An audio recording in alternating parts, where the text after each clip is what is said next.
નમસ્કાર. News of Gandhinagar daily headlines today.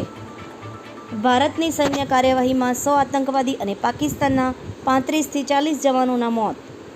Harsh Sanghavi state emergency operation centre પહોંચ્યા. ગૃહ રાજ્યમંત્રીએ સમગ્ર સ્થિતિની સમીક્ષા કરી.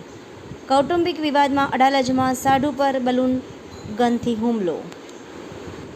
ગાંધીનગરમાં સુરક્ષા તાલીમનું આયોજન. હવાઈ હુમલો, આગ અને બચાવ કામગીરી અંગે વિવિધ એજન્સીઓને તાલીમ અપાઈ. તંત્રીલેખ. બ્રિટનમાં કાર્યરત ભારતીય કંપનીઓને યુકે અમેરિકા કરારથી લાભ થશે. ભારતમાં ઈવી ઉત્પાદકો સામે નવો પડકાર.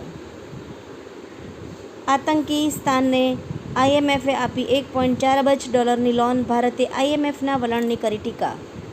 એ સનદીને ભારત રત્ન એનાયત કરો. ઓપરેશન સિંદૂર વિરુદ્ધ ઓપરેશન બુનિયા ઉલ મરસૂસ. ભારતની વ્યૂહાત્મક સફળતાનો નવો અધ્યાય. જાણો. ડૉક્ટર યજ્ઞેશ દવે, લેખક. એનોજી સાહિત્ય સરિતા ગ્રુપ. વિષય સર્જકની મનપસંદ રચના. એના ઉપર સર્જકોની ખૂબ જ સુંદર વિવિધ સ્વરચિત રચનાઓ. 12 મે આંતરરાષ્ટ્રીય નર્સ દિવસ.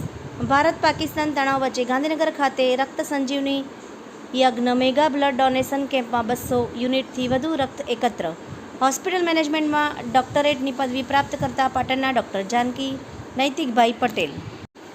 ભારત જોડો અભિયાન અંતર્ગત રાજ્યપાલ શ્રી આચાર્ય દેવવ્રતજીના અધ્યક્ષસ્થાને રાજભવન ગાંધીનગર ખાતે સર્વધર્મ સંભાવ સભા યોજાઈ.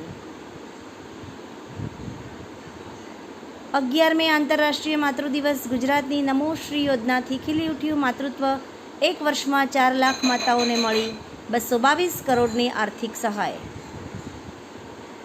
ગુજરાત રાજ્ય સંગીત નાટક અકાદમી દ્વારા આપણી ધરોહર કસુંબલ લોક ડાયરો યોજાયો.